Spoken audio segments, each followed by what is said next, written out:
আজকের সেটা হচ্ছে সিম্পলের মধ্যে আমরা খিচুড়ি, ইলিশ, ভর্তা, সালাদ নিয়ে আজকের ভিডিওটা রেডি করবো। তো যাই হোক, আপনারা দেখে বুঝতে পারবেন একেবারে সিম্পলের মধ্যে কতটা গর্জিয়াস একটা খাওয়ান, কতটা মজাদার খাওয়ান আসলে না দেখে বুঝবেন। তো আর আপনারা অবশ্যই আমাদের সাথে থাকবেন, আমাদের চ্যানেলটাকে সাবস্ক্রাইব করবেন, সঙ্গে থাকবেন, অবশ্যই ভালো থাকবেন।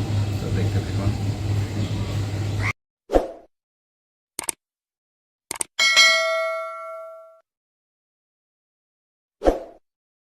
তো বন্ধুরা দেখতেই পাচ্ছেন আজকে একদম ঘরোয়াভাবে ভর্তা বানানো। এই ভর্তাটা খুবই সুস্বাদু হয়।